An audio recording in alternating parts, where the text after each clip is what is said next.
It was after 12 years of being married that I realized I wanted a child. Then we realized we had to go for IVF. That's when the real challenge came through. It's a lot of pain. For some of us, it gets very, very painful. It did for me. And it's a lot of disappointments. It's a long road. Physically, we may not be more around or less around than the partner, but the sentimental or the emotional investment that a mother has in a child is much more. I feel that. So she took me there and we just sat there and there was so much peace, and I think I must have broken down at that point. And then we came home and said, listen, Tanya, call back. The clinic was calling you. Welcome, Tanya. Thank you so much. And I know we've spoken on multiple occasions. This story was long due. I did really not know it'll come out as a podcast. But thank you so much for doing this in spite of the lockdown. Lovely to be on the show. Finally, Mansi, as I said, lockdown or not, we were meant to do this. So let's get this cracking. Right. Tanya, you are such an inspiration. Femina is such an inspiration. And I love the fact that you are unapologetically ambitious, right? How did all of it start, and when did you say that, okay, I'm not going to put a full stop to what I want to be and who I am in this journey to being the best in the business? So it'll have to go back to a long time ago, when I was a kid. I grew up with two feminists. My parents are both feminists. One says it out loud. My father vocalizes it. My mother, on the other hand, is somebody who's lived the life of one. So she was a working person. She brought me up. I'm an only child. And I was always career driven. I wanted to get into fashion, realize that when I was clearing my NIFT exams, I realized that I didn't want to make clothes. I wanted to write about the clothes I was making. So along the way, I switched over.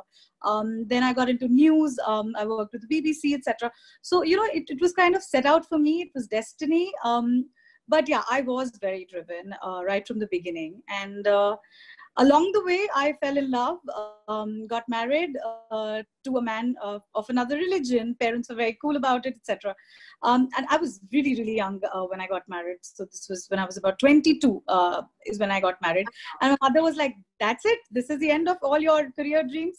You're getting married and you're going to do, whatever other girls your age do. And I was like, no, Mom, I got married. I did this. But look, I'm not stopping. So I moved cities for my career. My husband moved along with me. Sometimes he would stay put, etc. But I continued on that journey. And it was after 12 years of being married that I realized I wanted a child. Now, this is interesting because for a lot of us, right, for me, I was not very maternal. You will ask me that question later as well. But I was not very maternal. For me, it was not something I did for myself. It was something that I did for my mother. Now, my mother is a mother. She was a working person, but she was meant to be a mom. So she brought me up with all her love, all the passion that a mother has for her child. And she never really pressured me or put any sort of expectations out there.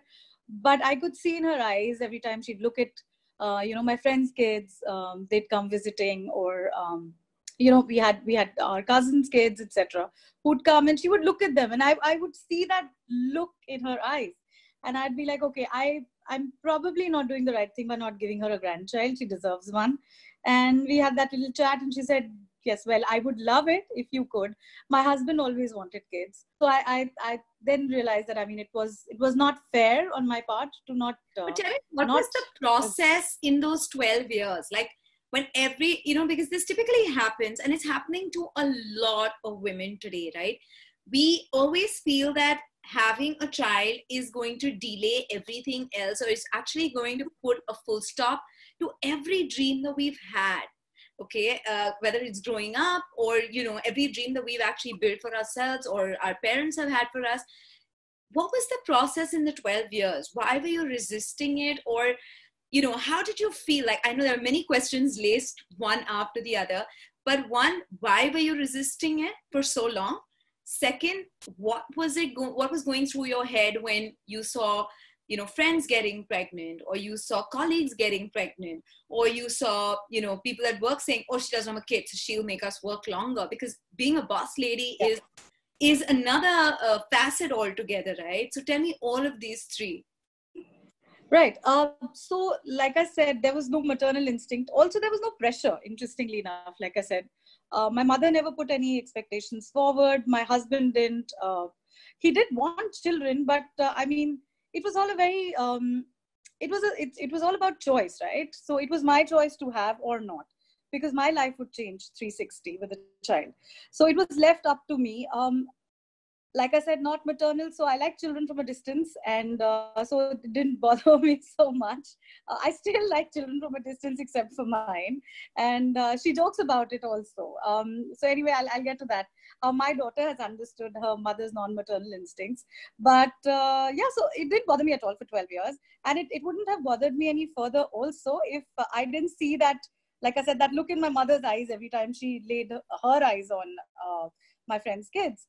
So that fact sort of woke me up, and I'm somebody who can't take no for an answer. That's how I am.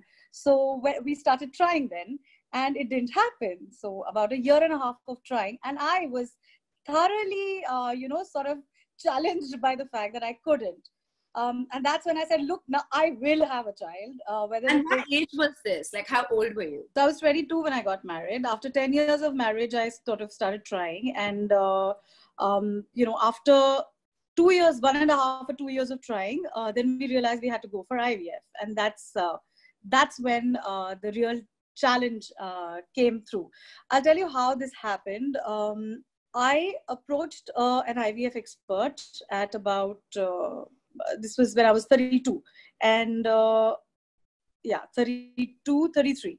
And she said that the fact that I was always overweight, like I was always on the heavier side, and that's been a sort of I've been a patient of PCOS, etc. So I was working towards getting fitter, and my job didn't allow me so much. So she, the IVF expert, spoke to me, and she was a little rude.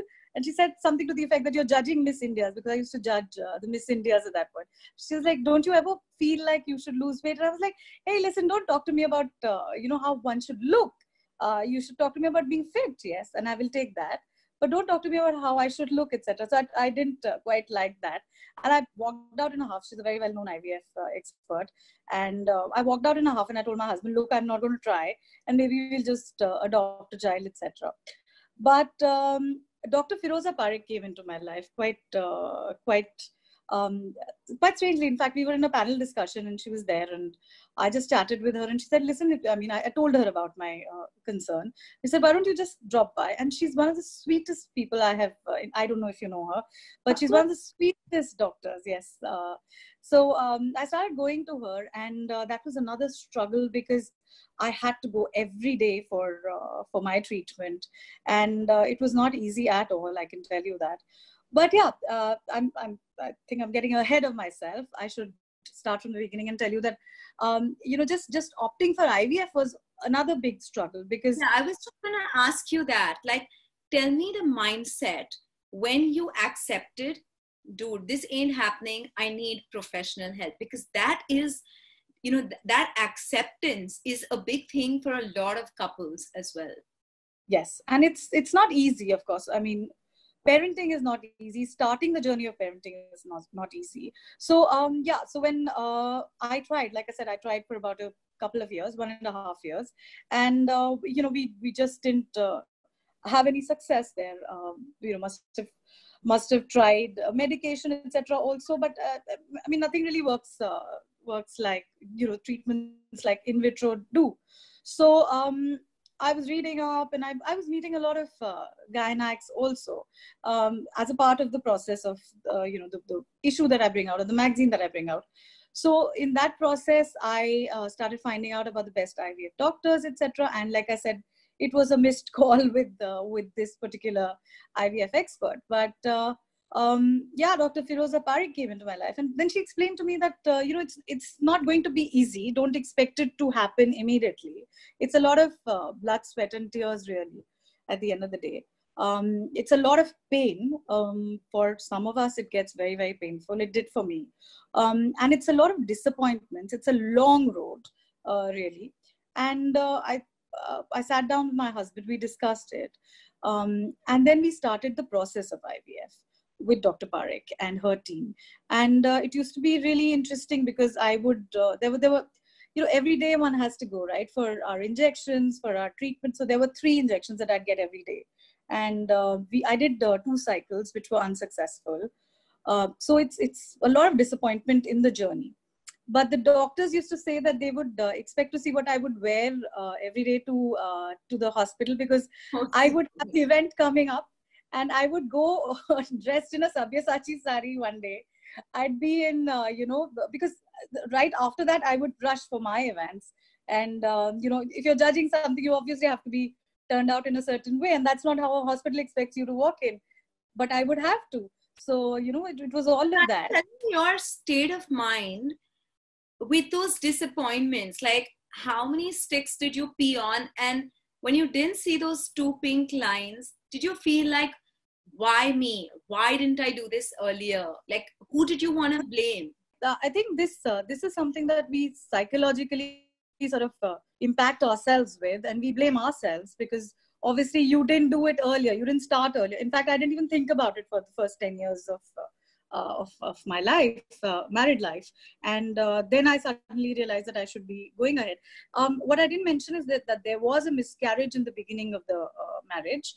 And this was in the first year. I didn't even know I was pregnant. So that had happened way back. And that had in no way impacted my decision. I don't know what I would have done even at that point if I had known that I was pregnant. It's only when I had the miscarriage that I realized that I had one. And after that, we were, we didn't bother. And yeah, so when I couldn't find any success during the journey, I used to blame myself. I was a little bit depressed as well. But the good thing for me really was the fact that I had so much work happening in my life that I couldn't really even have time to sort of dwell in self-pity. So it was just a very hectic. Do you ever feel like, here I'm telling women, go achieve everything that you want. And here is me struggling to get this one thing in my life. Like, because sometimes I feel as role models for a lot of people, they don't know the behind the scenes, and it's tough for everybody, right? It's really tough for everybody. Did you ever at that point in time, like, we all love our work, but it comes with a whole bunch of baggage. So did you ever feel like a dual faced person? Like, here I'm finishing my IVF, running there and, dressed in the best and telling the world, hey, everything's okay with me. But actually everything's not okay with me. Yeah, which is why I'm actually talking to you right now, because it's very important for women to know that, nobody can have it all. It is a major, major myth. Because, when we say we can have it all, we are really setting ourselves up for failure. And, you should be able to also define your all. Like I said in the beginning, I'm a feminist born to 2 feminists. So for me, motherhood is perhaps not really having it all. All has to be defined for every single person. It could be your career and, sort of driving your wanderlust. That could be your all, right? My all may have been in a conventional sense. It is obviously having your career, having your family, having your marriage. And so, yes, it is that. But please define your role. It doesn't necessarily have to hark back to conventional terms and definitions. So for me, yes, it was important to also talk about it. I don't really believe that women should put themselves under any pressure of having it all. You should try and do the best that you can, do what you want to do, and be able to exercise your choice. And, to have a spouse or a partner who understands the process of it. Because in the end, a woman, whatever we may say, and I believe very strongly in equal parenting, but I also believe that when you have a child, most of the responsibility falls on the woman. it's more, it may not be as, physically we may not be more around or less around than the partner, but the sentimental or the emotional investment that a mother has in a child is much more. I feel that. I've seen it now.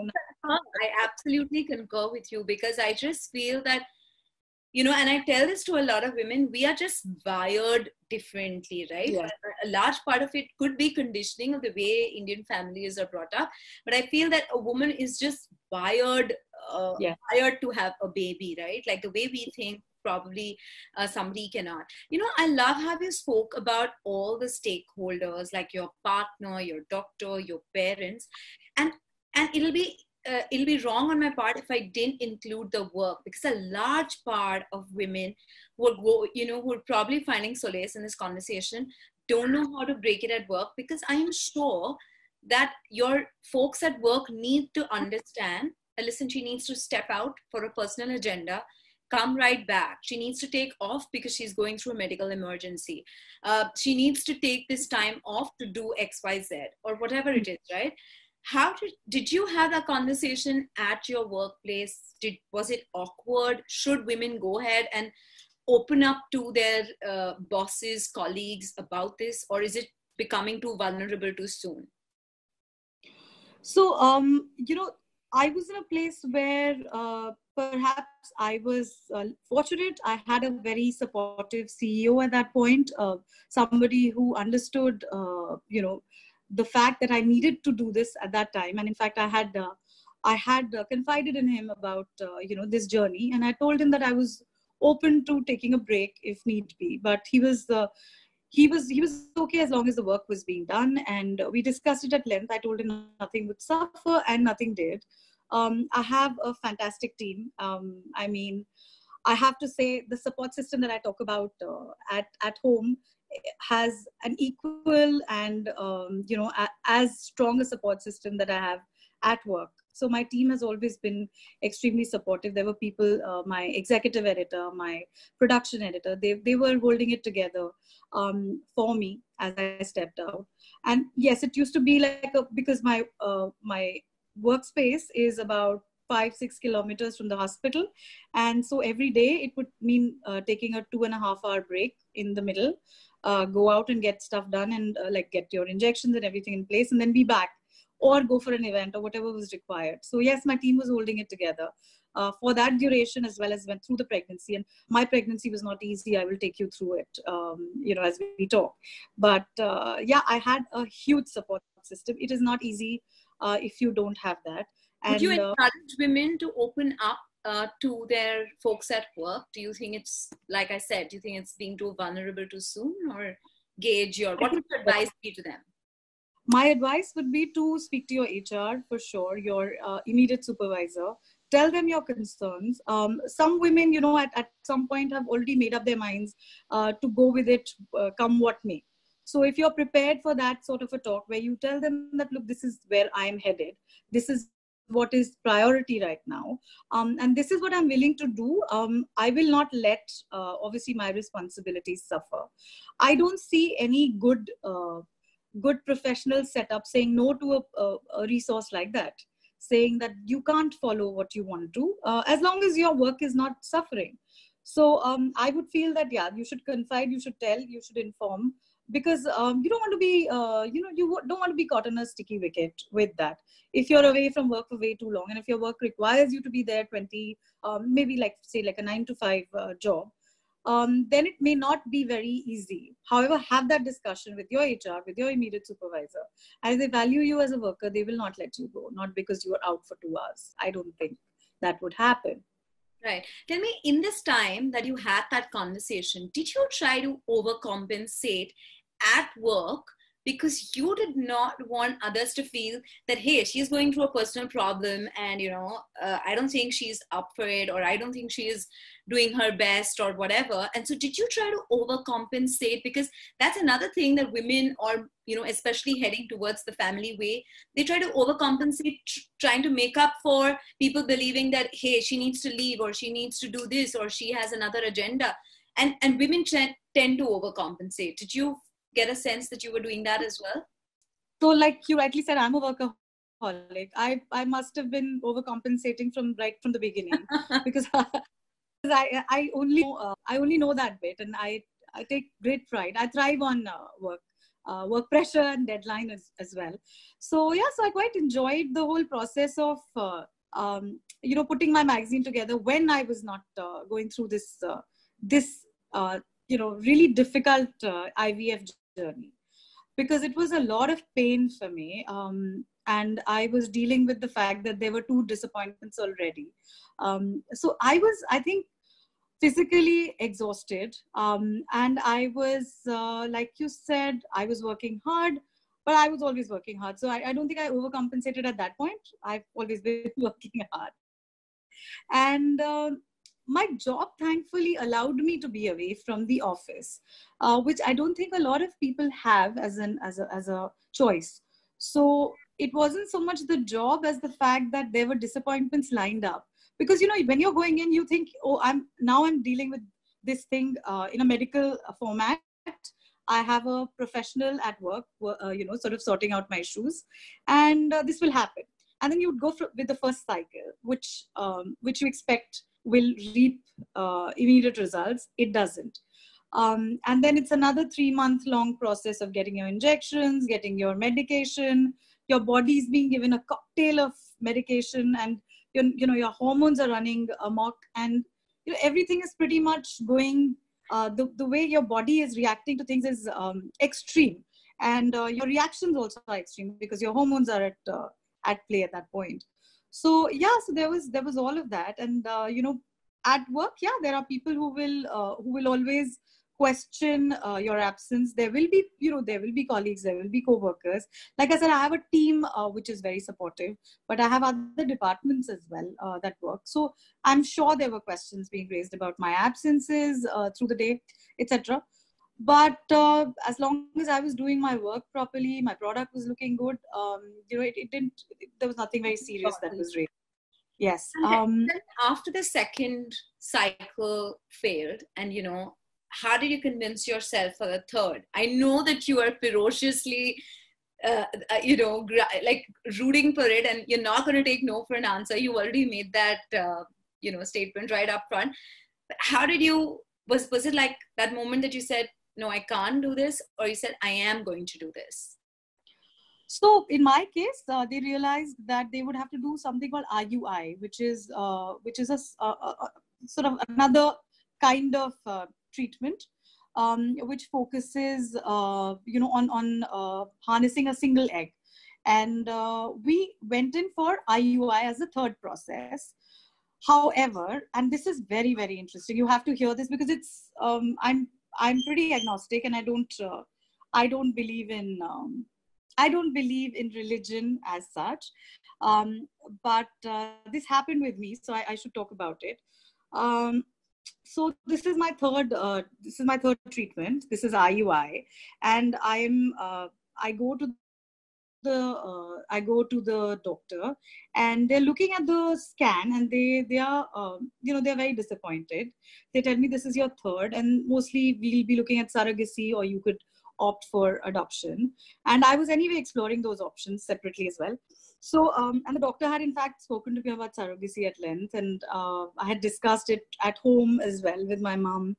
And I had told her that I'll mostly go for adoption then. And she was okay with it. The only thing was, she was like, don't go for surrogacy, may as well go for adoption. There's a child in the world who needs a home. Let's just do that. However, she wanted to see a biological child, which is why all this angst was happening.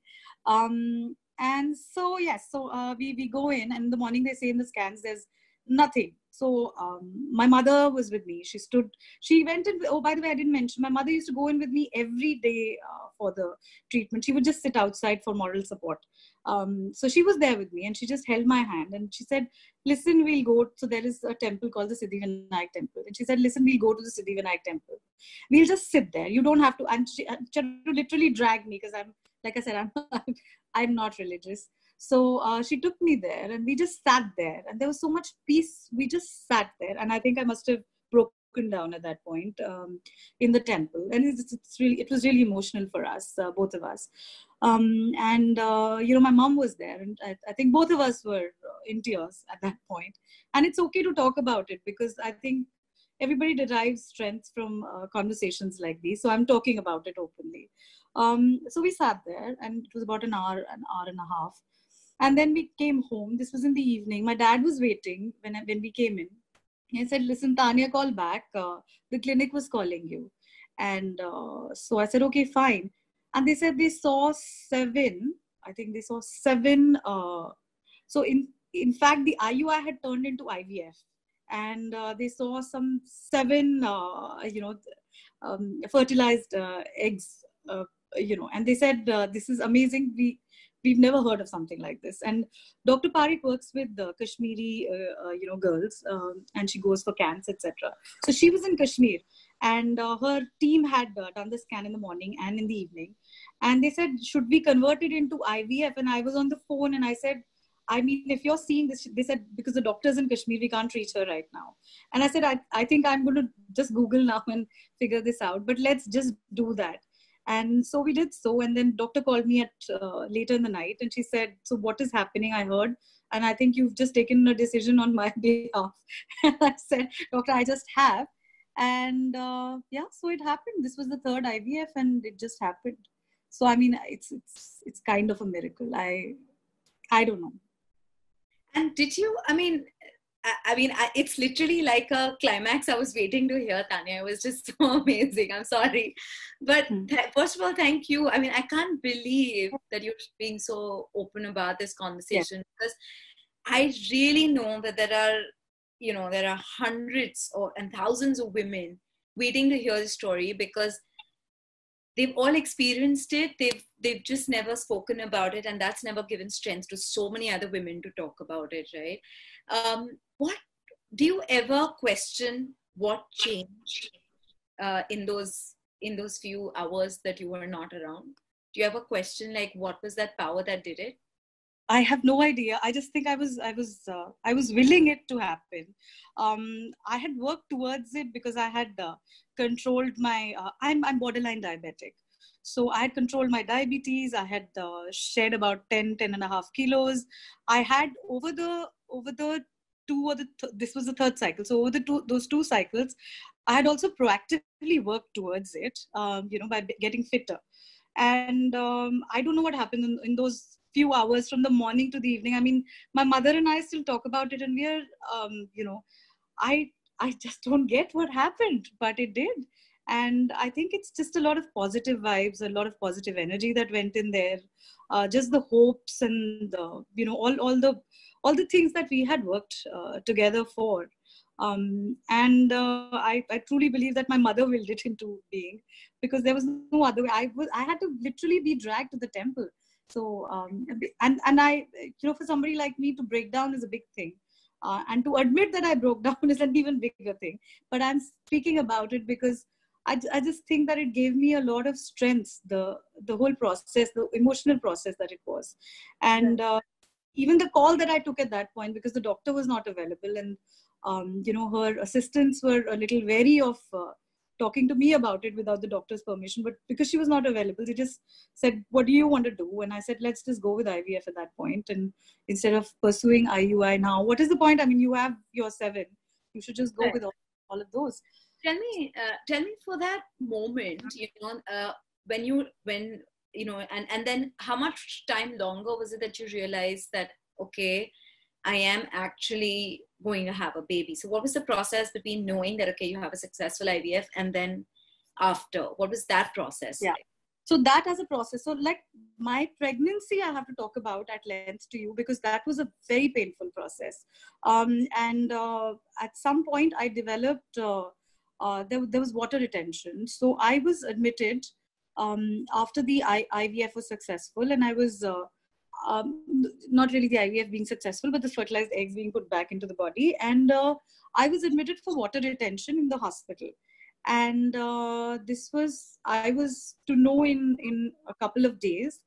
But because of my treatment happening there, I was just admitted for 3 days. On the 3rd day, I I just told my mother, I couldn't, I'm very fond of onions and I couldn't take the smell of onions. And I told my mother, look, go, just tell them that this is happening. It's happening. And she went out there, and then they got the result, because every day they were testing me in any case. And they said, yeah, so this is, you are pregnant. And the second part of the story. That moment, Tanya. Yeah, that moment really, Mansi, that moment was, it was something else. I can't even describe it in words. I mean, I was just over the moon. It was an out of this world sort of feeling. And yeah, I called my dad, about the moments that we actually dream about, and when that moment comes, why do we just go like, why can't we accept it happening, right? Yeah, because you are speechless. For once, you are speechless. You don't know what to say, what to do, and this is what you were aiming for, working towards, and it finally happens.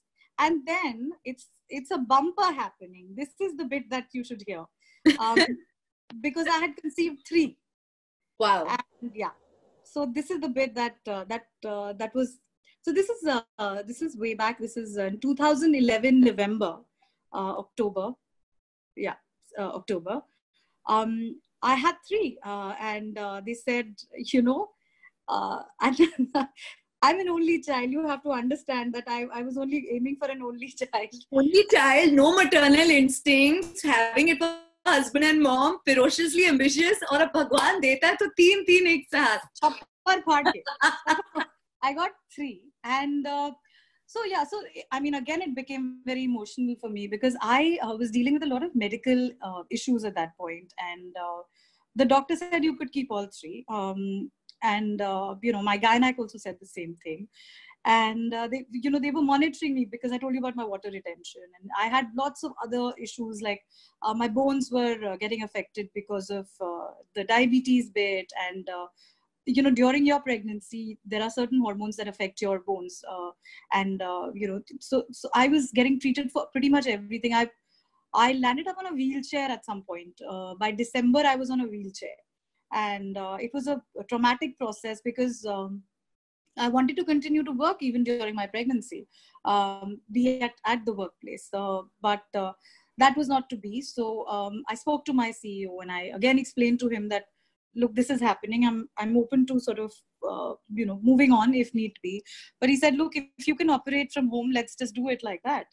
And I was just very, very lucky. I still thank Tarun, that's his name. And Tarun was extremely supportive through the process. And he said, look, work from home, do whatever it takes. And so, this lockdown period is not something I'm new to. I have been locked down for a period of 6 to 7 months during that pregnancy. And yeah, but along the way then, because of the ailments, I was told that I shouldn't be bearing all 3. So that was a very difficult decision, to reduce, and to allow that reduction to happen. And I had all three were very healthy. So I had the choice, and I used to keep telling them to keep the healthiest. And I was under the impression that when the reduction happens, they'll something would be sort of taken out of the body, but they actually merge into one. So if there are 3 eggs or 3 fertilized eggs, and if you reduce, so I'd reduce 2. So when you reduce, the eggs, basically what tends to happen is that they merge into each other, and there's no removal required from the body. So that gave me some relief, because I did not want to go through that process of removal. And so there were those 3 that came into one, and that's my daughter Trina. That is why she's named Trina, which means Trinity, and it's the power of all 3. So as a process, that was very, very heartbreaking for me. And there's always this danger when you're reducing that, you may end up losing all. So I went through that, because I didn't want to go through a process where I would be immobile, and maybe all 3 could not have survived perhaps. So I just took that very hard decision at that point and reduced it to 1, and Trina came about. And how did the rest of the pregnancy go? Were you okay after the reduction? Was it an easy pregnancy? No, not at all. It was a very difficult. I was on a wheelchair. In fact, we did my Women Awards. The Femina Women Awards happened, where I went in on a wheelchair. And so Lara's daughter, Lara Datta, and my daughter are in the same grade. They're very dear friends. At that point, at the Women Awards, when I was wheeled in on a wheelchair, Lara had come in with a 3-4 month old Saira, her daughter. And I had to award her. So it was just very, very funny. So I remember having gone up on stage with the award and on a wheelchair. And I stood up and I gave her the award, and she spoke about her daughter. And then I told her about my pregnancy. It's all captured on it's all documented on camera. But yeah, it was one of those things that one had to do. And I don't know a better person who could have done this, because you broke so many stereotypes in that way, right?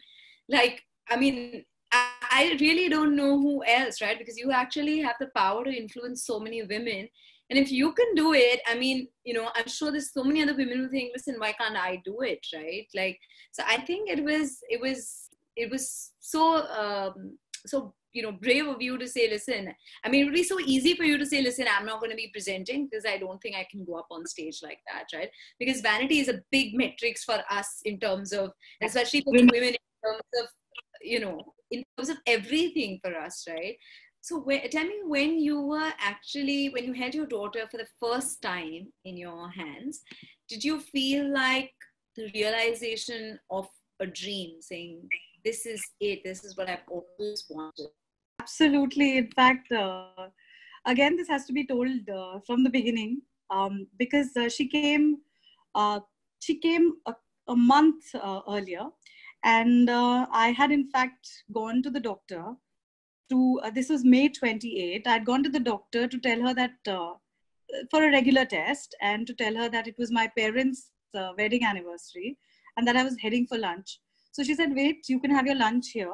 I'm just admitting you. And I said, what? Because it was a month to go, right? So I was like, and my mom was over the moon. She's like, you're giving me a gift, finally. This is what I wanted, and you're giving it to me on my anniversary. So yeah, so I got admitted immediately. And when she happened on May 28th, I couldn't believe it. So apparently my husband says all I was doing was screaming, it's a girl, because I was in one state, and all he has on video is me screaming, it's a girl. I have no recollection of it. And then when I came to and I held her, yeah, she was just perfect. She's what I wanted, and you know, that's my Trina. Yeah, Tanya, you cannot be someone who doesn't believe in like the power of this universe or some big force there, because a lot of pieces have just aligned.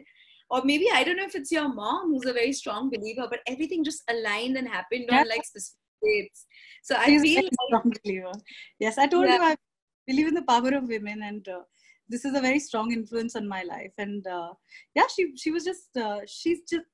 I mean, whenever you go to school also, she is the only grandparent who goes and picks her up every day. There's of course her nanny, but this grandparent is always seen. So Trina's nanny is pretty famous in school as well. And yeah, she's been a very strong influence in my daughter's life as well. But yeah, that moment in itself was what I had sort of always worked towards. Now I realize in retrospect. And yeah, it's very humbling also, as you know, because you don't believe in the power of the Almighty, and then suddenly you're told that, look, this can happen if you work towards it and will it.